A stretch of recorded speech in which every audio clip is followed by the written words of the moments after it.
ताण्डव स्तोत्रम्।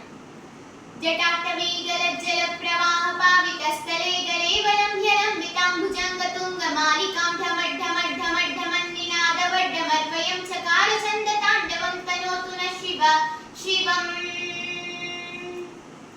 जटाकटाह सम्भ्रम भ्रमन्निलिम्पनिर्झरी विलोलवीचि वल्लरी विराजमान मूर्धनि धगद्धगद्धगज्ज्वलल्ललाटपट्टपावके किशोर चन्द्रशेखरे रति प्रतीक्षणं मम। धराधरेन्द्र नन्दिनी विलास बन्धु बन्धुरस्फुरद्दिगन्त सन्तति प्रमोदमान मानसे कृपाकटाक्ष धोरणी निरुद्ध दुद्धरापति क्वचिद्दिगम्बरे मनो विनोदमेतु वस्तुनि। जटाभुजंग पिंगल स्फुरत्मनामणि प्रभा कदंब कुंकुमद्रव प्रलिप्त दिग्वधूमुखे मदान्ध सिंदूर स्फुरद्वगुत्तरीय मेदुरे मनो विनोदमद्भुतं बिभर्तु भूतभर्तरी।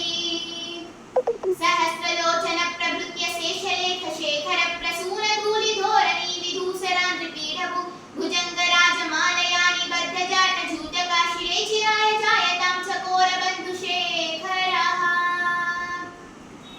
ललाट चत्वर ज्वल धनञ्जय स्फुलिंग भानि पीत पंचसायकं नमन्निलिम्पनायकं सुधामयूखलेखया विराजमान शेखरं महाकपाल संपदे शिरो जटालमस्तु नः। करालपाल पट्टिका धगद्धगद्धगज्ज्वल धनञ्जयाहृति कृत प्रचण्ड पंचसायकि धराधरेन्द्र नन्दिनी कुचाग्र चित्रपत्रक प्रगल्पनैक शिल्पिनि त्रिलोचने रतिर्मम।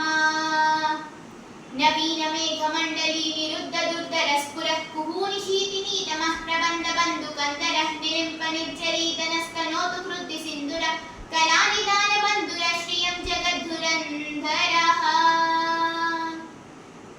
प्रफुल्ल नील पङ्कज प्रपञ्चकालिमप्रभावलम्बिकण्ठकन्दली रुचिप्रवर्तकन्दरं स्मरच्छिदं पुरच्छिदं भवच्छिदं मखच्छिदं गजच्छिदान्तकच्छिदं तमन्तकच्छिदं भजे। अगर्व सर्वमङ्गलाकलाकदम्ब मञ्जरी रसप्रवाह माधुरी विजृम्भणा मधुव्रतं स्मरान्तकं पुरान्तकं भवान्तकं मखान्तकं गजान्तकान्तकान्तकं तमन्तकान्तकं भजे।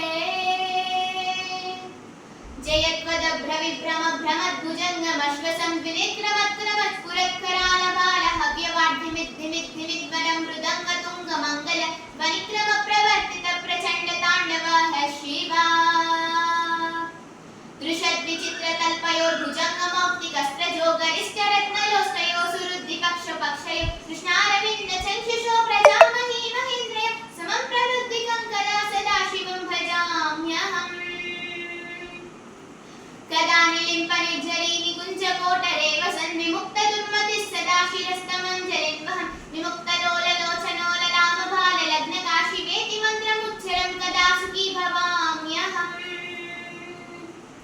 इमं हि नित्यमेव मुक्तमुत्तमोत्तमं स्तवं पठन् स्मरन् ब्रुवन् नरो विशुद्धिनेति सन्ततं हरे गुरौ सुभक्तिमाशु यातिनां यथागतिं विमोहनं हि देहिनां शुशङ्करस्य चिन्तनं विमोहनं हि देहिनां शुशङ्करस्य चिन्तनं विमोहनं हि देहिनां शुशङ्करस्य चिन्तनम्।